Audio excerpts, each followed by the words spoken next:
The Fallen by Krissa Curran. Chapter 4. The Law of Attraction.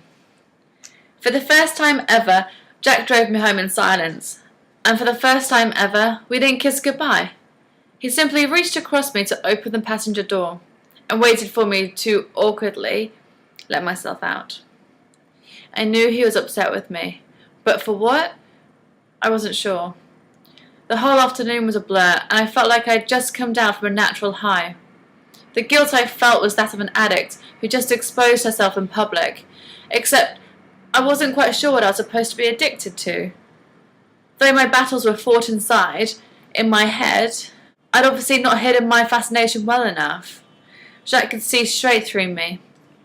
He knew me all too well. I wondered what he saw in me to make him so angry.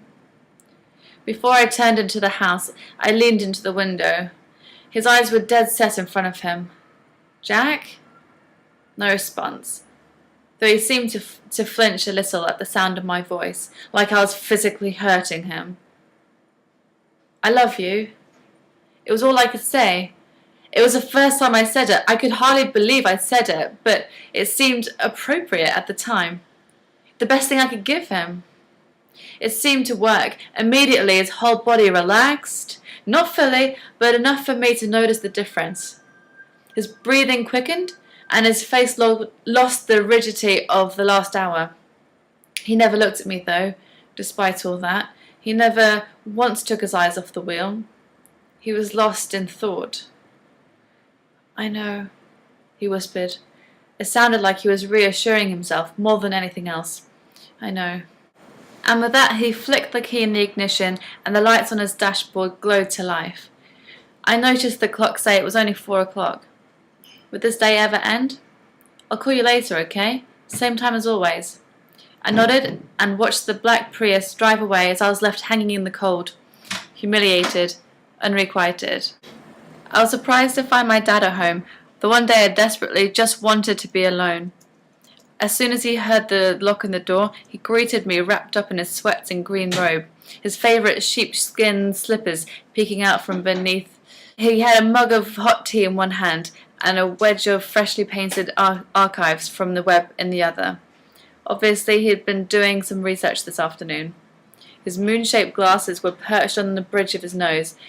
He looked like a young Father Christmas. I felt a little bit more at ease. Maya, you're home early. Is everything okay? He was suddenly immediately on full alert, concerned. I could see his greying eyes watching me, but underneath his spectacles. I'm fine, Dad. Jack and I had an argument, but I'm not sure what it was about. I looked lost. I felt lost. I was confused. How did the day go so wrong? How did I suddenly end up at home by myself on the last day of term while everyone else was still picnicking in the park? Jack had insisted on driving me home, despite all the girls' protests, and I had reluctantly agreed, thinking that we could talk about things.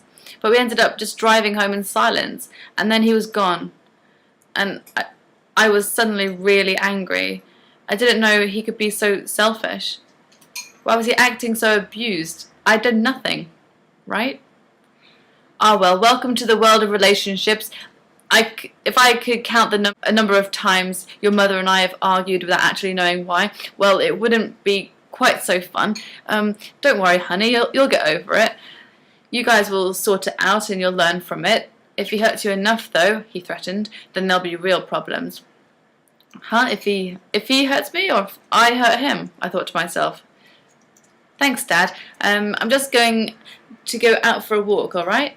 Clear my head a little bit, get some fresh air while it's still light out. Sure thing, Maya. By the way, your mum and I have dinner tonight with the Alberts, so just fix yourself something nice and hot for dinner, okay? I don't want you catching a chill. He kisses me on the forehead. Don't worry, things will work out in the end. My dad disappeared into his study, and I quickly grabbed my dark green parka hanging by the door. We had one of those dark wood, full-length mirrors built into a tall seat with brass pegs nailed on top like a crown. Mum found it at an antique flea market sale. She was good at that, finding stuff, rare gems at a junkyard. I pulled out an old copy of The Guardian and a plastic bag from the hollow cupboard underneath the seat, forming the base of the chair, come mirror, come cloak hanger. I stuffed these into one of my oversized pockets as I grabbed Jess's leash, draped around the door handle. "Come on, Jess," I called. "We're going out for a walk." I turned right out of the house and walked up to the end of Boca Raton Drive. There was a trail access path to the state park from here, but I hadn't used it since my summer trail running sessions. When we got to the park entrance, I let Jess off the leash. She was safe here, free to run around and stretch her legs. She was already bounding off after a squirrel before I had the chance to decide which route to take. I'd normally go straight up Red Fox Trail, then left onto Cedar, where the path forked. This way I could follow the natural loop through the park, passing by the equestrian centre to watch the young riders learn to trot and then eventually gallop. It was also safer this way. There were no more paths that joined up, and you often passed fellow hikers along this way. They were always really friendly. Jess knew this. She loved seeing the horses, although they weren't so much keen on her excited barking. I was surprised that she took a right onto South Creek Trail. This would lead us all the way back towards the woods behind our house. It was, in fairness, a much nicer walk.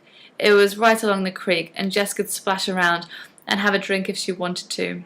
My only reserve was that it was a lot quieter down this way. It was the furthest trail away from the park's main entrance on Terwilliger Boulevard, and only joined by the other trail at Iron Mountain Bridge. The woods were a lot thicker here, so there wasn't much to see. Most people stuck to the path until they got back to Red Fox Bridge, where the more developed and maintained side of the park was. Still, I supposed it would be a nice change.